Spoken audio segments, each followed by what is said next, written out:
إن الحمد لله نحمده ونستعينه ونستغفره ونعوذ بالله من شرور أنفسنا ومن سيئات أعمالنا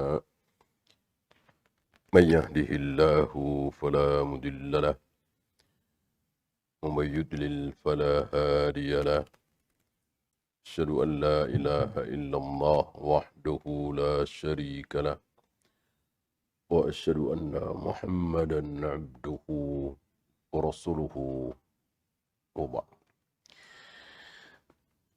Kita sampai surat Al-Humazah. Beliau memberikan nama surah Wailul likulli humazatil lumazah, ayat pertama. Beliau jadikan nama surat ini. Berselisih para ulama, apakah penamaan surat itu seluruhnya dari Nabi? Sebagaimana nama-nama solat. Apakah nama-nama solat itu seluruhnya dari Nabi? Al-jawab tidak. Ambil contoh yang mudah, solat tarawih. Apakah Nabi menyebut sebagai solat tarawih? Tidak. Nabi menyebut sebagai man qama Ramadan. Barang siapa yang berdiri, maksudnya berdiri solat di malam Ramadan, maka disebut sebagai qiyam. Qama yaqumu qiyam. Ambil bentuk masdarnya qiyam. Qiyam Ramadan. Itu yang masyhur di zaman Rasul dan para sahabat. Atau qiyamul lail. Belum masyhur, mungkin belum ada istilah tarawih. Muncul belakangan setelah Nabi wafat. Berarti nama sebuah solat bisa berbeda secara istilah. Tapi maksudnya sama, maksudnya solat itu. Seandainya usolli itu sunnah, tentu muskil sekali. Seandainya usolli itu betul-betul sunnah, tentu dari Nabi SAW. Mau solat apa? Duhur, usolli fardhu duhri. Mau solat tahiyatul masjid, usolli sunat tahiyatul masjid, dan seterusnya. Ini menunjukkan bid'ahnya usolli. Ya. Dan seterusnya, termasuk nama saum. Dengan demikian, maka yang penting niat. Niat dan apa yang kita niatkan itu pas. Seperti misalnya hari ini atau sebentar lagi, tanggal 9 Dzulhijjah, puasa Arafah, yang keutamaannya luar biasa. Bisa menghapus dosa setahun yang lalu. Nah, kita niatkan itu. Mau disebut apalah, enggak masalah. Yang penting kita niatkan itu. Termasuk surat seperti itu. Beliau tidak menyebut sebagai surah Al-Humazah. Seperti yang masyhur kita dengar. Surat apa? Al-Humazah. Ya. Oleh karena itu kadang ada 2. Kadang ada 3. Ya. Seperti Al-Isra. Disebut juga Bani Israel. Atau At-Taubah. Disebut juga Al-Bara'ah. Ya. Bahkan sudah lewat di pelajaran awal kita dulu, ada satu surat itu pendek, tetapi namanya 4 atau 5. Ya. Ada Al-Fatihah, ada Ummul Kitab, ada As-Salah, dan seterusnya ada 4 atau 5, bahkan bisa sampai 6. Ya. Surat Al-Fatihah. Ya, beliau awali surat ini dengan Bismillahirrahmanirrahim. Wailun. Surat ini diawali dengan wail. Wail, celaka. Bisa juga nama satu neraka. Sudah kita bahas di surat sebelumnya. Wail, kemarin. Wailul lil musallin. Sedangkan sini, wailul likulli humazatin. Wail, neraka wail atau celaka bagi orang yang humazah. Lumazah diartikan satu, mencela, mencaci, mengumpat, menghina. Ini kan mirip-mirip. Adapun dalam bahasa Arab beda. Ya. Kalau bahasa Indonesia menghina, mencaci, ya mungkin sama ya. Mencaci, memaki, sama. Atau bahkan di dalam kata benda itu sama persis. Tapi kata-katanya itu saja. Tapi, peyem. Apa bedanya? Tapi sama peyem. Ya, nggak ada bedanya saya kira. Dalam bahasa Arab, tidak. Sebab kalau sama persis, sia-sia. Mustahil Allah mengucapkan sesuatu yang sia-sia. Maka humazah, lumazah, walaupun maksudnya menghina, tapi beda dalam praktek. Beliau mengatakan al-hamas bil qaul, al-lumaz bil fi'al. Kalau humazah itu dengan ucapan. Dasar sialan, dasar anak ini, cacian makian keluar dari mulut. Adapun lumazah dengan praktek perbuatan. Mungkin dengan menirukan gayanya yang pincang misalnya, gaya pincang, ingin ngeledek. Ya. Atau dengan apalah, dengan praktek tangan, kaki, tanpa mulut. Bahkan dengan perbuatan, bisa. Saya mengundang orang-orang kaya untuk makan di rumah saya. Sementara orang-orang miskin di sekeliling saya tidak saya undang. Ini berarti saya sedang menghina orang-orang miskin. Sedang merendahkan orang-orang miskin.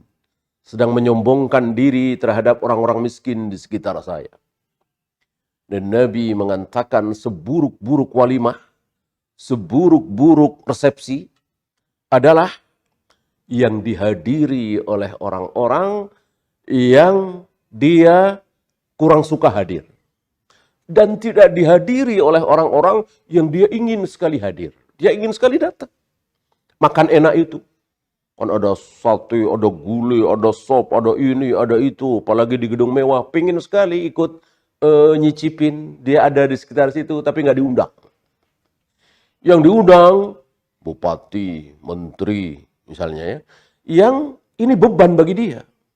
Bagi seorang menteri, bupati, diundang makan, ini sesuatu yang bukan kejutan. Dia makan enak, tinggal pesen. Dia makan enak, tinggal pilih restoran yang mana. Nyantai, dilayanin. Nggak usah ngantri. Kalau undangan kan ngantri. Banyak orang, kurang nyaman. Nah ini, luar biasa sabda Nabi SAW. Sebaik-baik resepsi adalah yang dihadiri oleh orang-orang yang memang dia mau hadir. Orang-orang miskin. Senang sekali. Coba kalau seorang bupati atau menteri bikin resepsi, tentu makanannya mewah. Kemudian dipanggillah, diundanglah tukang beca, tukang ojek, ya, dan seterusnya. Kayak apa itu senangnya, bahagianya. Ya.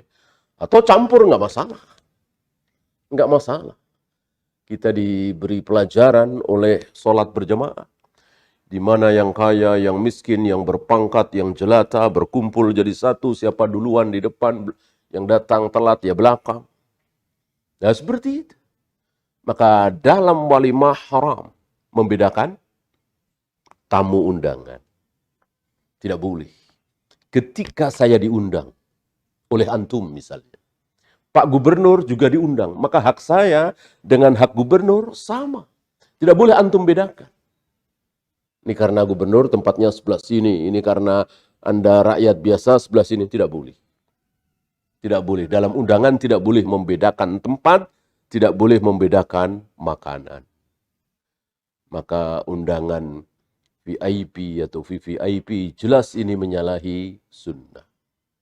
Dan jika kita datang kok bukan undangan VIP, kita langsung duduk di situ, makan di situ, halal haram. Halal. Karena kita diundang. Kecuali kita tidak diundang. Tidak boleh masuk, haram masuk. Kecuali diizinkan sebagaimana Nabi diundang makan, lalu ada yang mau ngikut. Sebelum masuk, Nabi minta izin kepada si pengundang. Yang ini tidak engkau undang. Tapi aku ajak, engkau izinkan apa tidak? Kalau tidak engkau izinkan, biar dia pulang. Kalau engkau izinkan, ya biar dia masuk. Adapun sudah diundang, maka sama persis. Mau yang paling kaya, mau yang paling tinggi jabatannya dengan rakyat jelata, sama persis.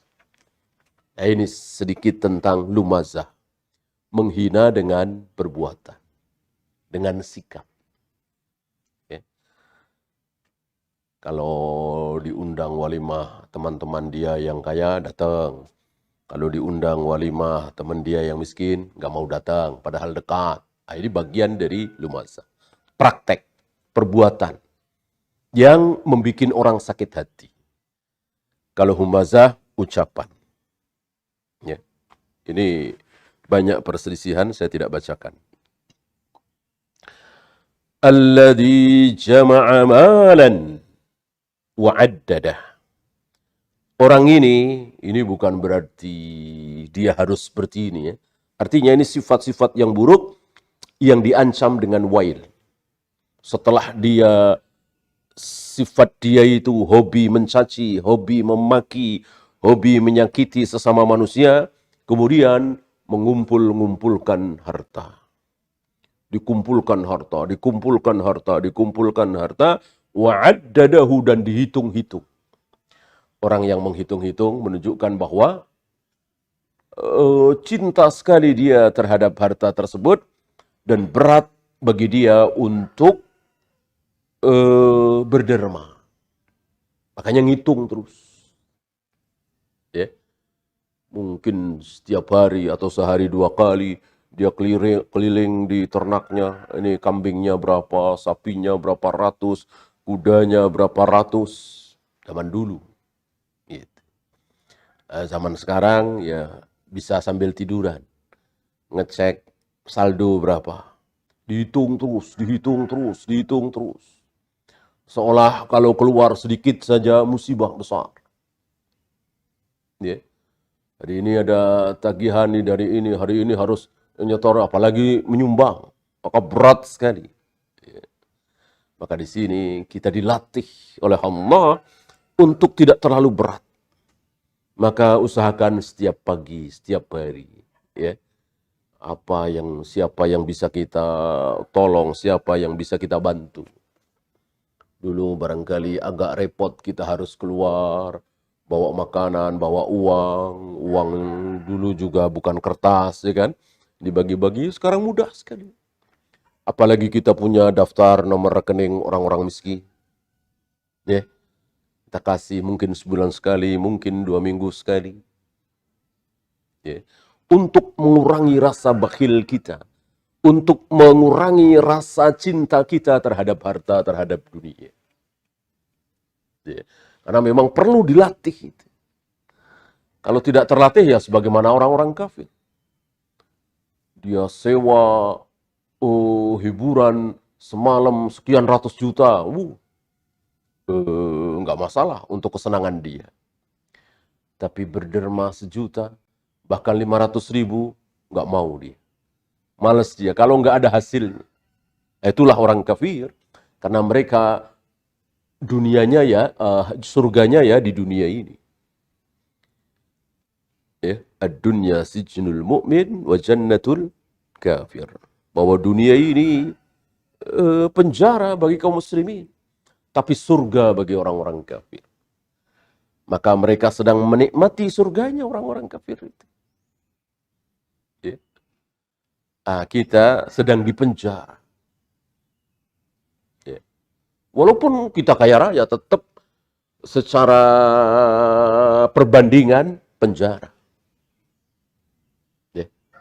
Walaupun orang kafir itu miskin, tapi dibanding dengan apa yang akan mereka terima di akhirat nanti, neraka, oh surga sekarang ini. Barangkali masih ingat antum ya, dialog antara Qadil Qudad, Ibnu Hajar al-Asqalani, dengan seorang Yahudi miskin, penjual minyak compang-camping. Memprotes hadis Nabi ini. Rupanya Yahudi, sampai juga ke telinga Yahudi sabda Nabi tadi. Bahwa ad-dunya sijnul mu'min wa jannatul kafir. Bahwa dunia itu penjara bagi kaum muslimin, surga bagi orang-orang kafir. Protes rupanya si Yahudi miskin compang-camping penjual minyak ini.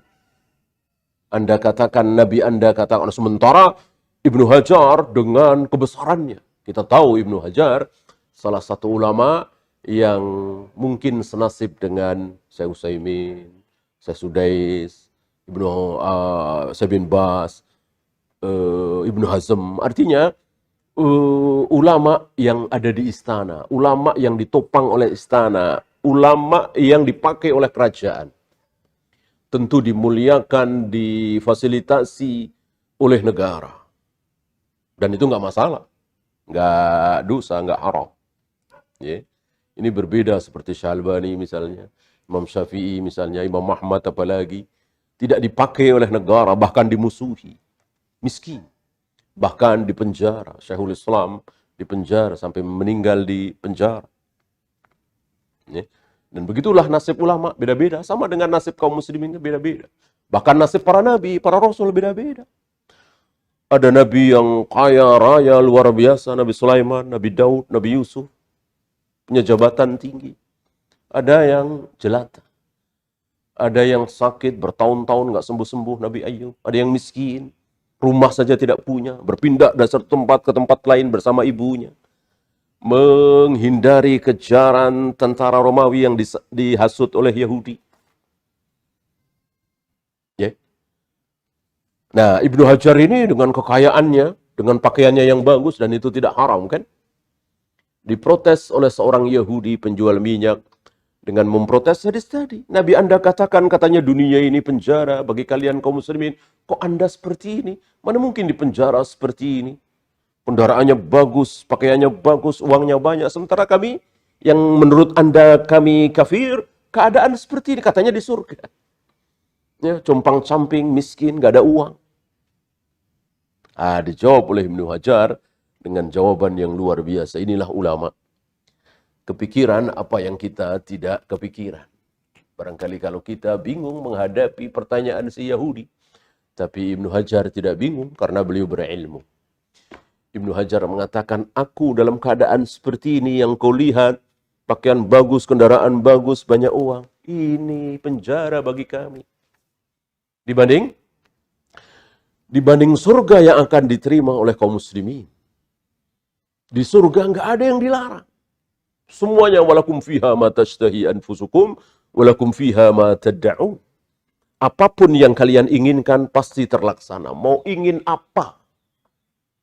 Gak ada yang tidak terlaksana. Kalau tidak terlaksana, ya gak ingin. Memang gak pingin. Maka adakah orang di surga nangis karena ayah ibunya di neraka? Gak ada. Gak ada. Kalau nangis batal ayat itu. Dia menginginkan agar ayah ibunya masuk surga? Tidak. Sebab kalau dia menginginkan dan tidak terlaksana karena ayah ibunya kafir, ya batal ayat itu. Walakum fiha ma tashtahi anfusukum walakum fiha ma tad'un. Apapun yang kalian inginkan di surga ini pasti terlaksana. Kalau dia ingin ayah ibunya masuk surga, tentu terlaksana. Berarti dia enggak ingin. Jadi kecintaan karena kerabat, keluarga, ayah, ibu, kebangsaan, pertemanan, hobi, hilang. Yang ada tinggal satu, kecintaan wala karena Allah. Maka walaupun musuh sekalipun waktu di dunia, kok ketemu di surga, hilang dendam, hilang marah. Yang ada salamun qawlan min rabbir rahim. Salamun qawlan min rabbir rahim. Saling mencintai, saling menyayangi. Padahal dulu musuh. Ya. Nah, apa yang akan dialami oleh kaum muslimin di surga luar biasa. Dibanding dengan hari ini, sekaya apapun, tetap di penjara. Mau ini nggak boleh, mau itu nggak boleh. Pengen nyobain homer kayak apa? Nggak boleh. Pengen nyobain katanya narkoba itu enak? Nggak boleh orang. Ya, boncengan dengan wanita yang bukan mahram saja, boncengan doang, nyenggol-nyenggol dikit, nggak boleh. Ya, banyak yang tidak boleh. Sementara kalian orang kafir dalam keadaan compang-camping seperti ini, surga bagi kalian. Dibanding neraka yang akan diterima oleh orang-orang kafir. Kan habis-habisan di neraka itu. Boro-boro makan, boro-boro minum, boro-boro tidur, boro-boro istirahat. Siksa. Tidak ada istirahatnya. Sekarang, semiskin-miskin orang kafir masih bisa makan, minum, tidur nyenyak, istirahat, bisa ketawa. Padahal dia miskin sekali. Surga dibanding dengan neraka kelak. Shadaqa Rasulullah sallallahu alaihi wasallam. Yahsabu anna malahu akhlada. Dia mengira bahwa hartanya itu bisa membuat dia kekal. Ya. Sakit, bayar rumah sakit gampang. Gitu. Kena urusan polisi, bayar gampang. Punya duit ini. Apalagi dibenci orang, ya ngapain? Saya nggak butuh orang ini, uang saya banyak, miliaran. Timbul kesombongan. Seolah-olah semua bisa diselesaikan dengan harta. Lihat hari ini. Mereka sedikit dikasih pelajaran. Uang ada, fasilitas ada, mati juga. Ya, kena juga virus. Diberi pelajaran oleh Allah. Yang dengan demikian mestinya jangan pernah mengandalkan harta kita. Kekuasaan kita. Bahkan kalau kita lihat dari awal, yang duluan kena virus, para rakyat, apa para pembesar. Kita dengar para pembesar ya. Orang-orang miskin dulu, apa orang-orang kaya dulu, kaya-kaya dulu. Ya. Bahkan kalau pertanyaan lebih diteruskan lagi, awal-awal dulu yang kena orang-orang kafir, apa kaum muslimin? Ya, awal-awal virus dulu.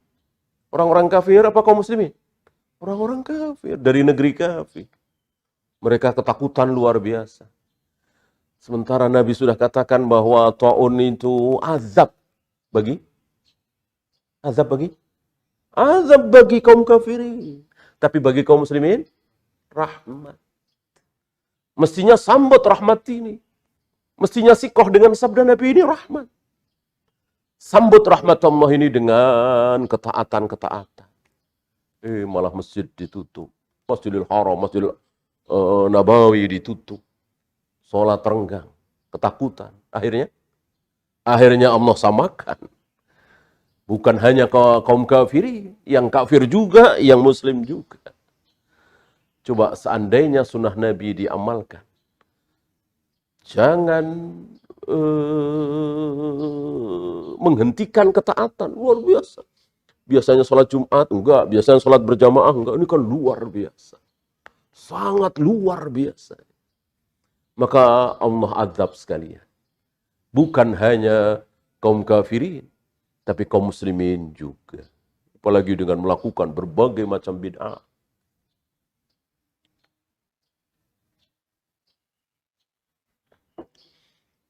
Kalla la yumbadanna fil hutamah. Kelak dia akan dilemparkan ke al-hutamah.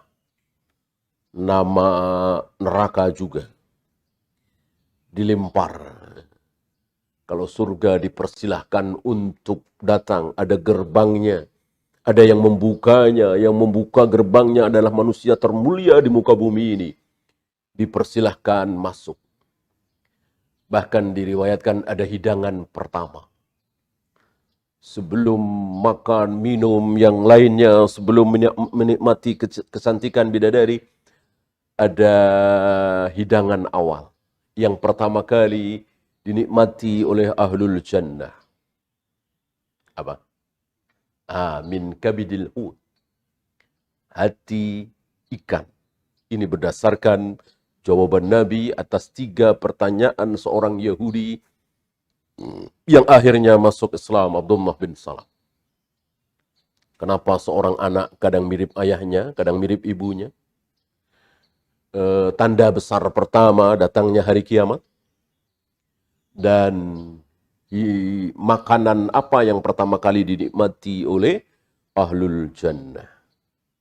Tidak mungkin bisa menjawab pertanyaanku ini kalau dia bukan Nabi. Ini luar biasa orang Yahudi. Kalau bukan Nabi, nggak mungkin bisa menjawab pertanyaanku ini. Karena Yahudi berilmu. Tapi ilmunya tidak dipakai, tidak diamalkan, malah dikufuri. Kecuali Abdullah bin Salam ini. Akhirnya masuk Islam.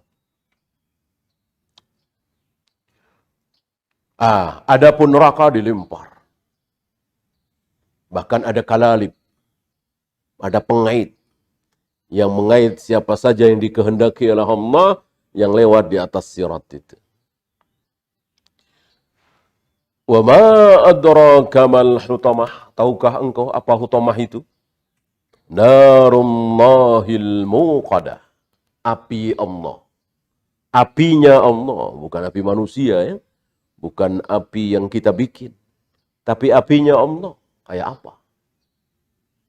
Ya. Al-muqadah yang terus nyala. Dinyalakan terus. Terus. Tidak pernah padam. Allati tattali'u alal af'idah. Api itu membakar sampai af'idah. Apa af'idah? Hati.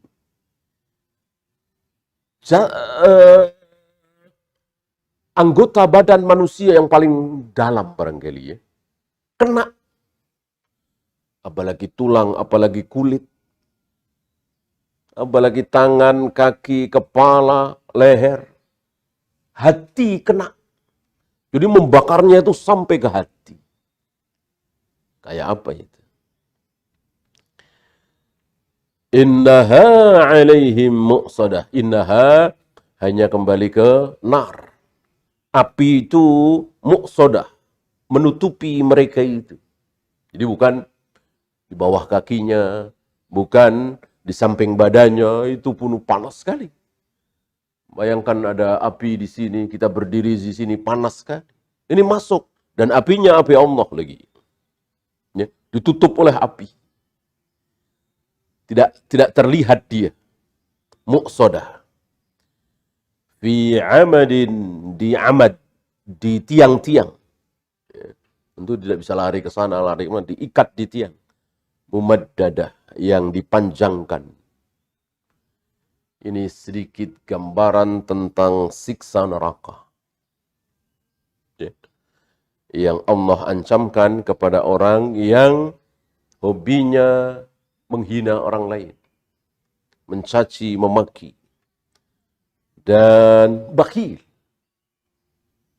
Berat untuk mengeluarkan uang. Sekali mengeluarkan uang, ada maunya. Dan maunya dunia. Entah sanjungan, pujian, biar dikatakan dermawan, biar orang tahu kita banyak uang, atau untuk kesenangan kita. Adapun yang untuk akhirat berat sekali. Ya. Maka biasanya ini ditunjukkan kepada bakhilnya terhadap istri. Ya. Nah, biasanya terhadap istri itu beda ya, beda. Maka sering kita lihat kepada istri bakhil. Dia memberikannya itu sedikit-sedikit. Begitu sama teman-temannya, ini berarti ada apa-apanya. Ada sesuatu yang ingin dia dapatkan. Mungkin pujian, sanjungan. Sama istrinya sedikit-sedikit. Dibatasi. Padahal 1 dinar untuk fakir, 1 dinar untuk miskin, 1 dinar untuk istri. Mana yang paling banyak pahalanya? Untuk istri. Kenapa? Jelas. Untuk fakir, untuk miskin, wajib apa tidak? Tidak. Untuk istri, wajib. Ya.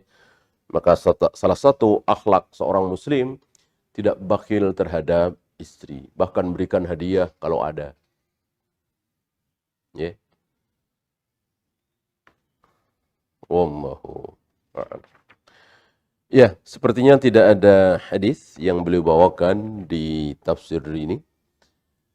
Sekedar ucapan beberapa tabi'in atau ucapan beberapa sahabat saja.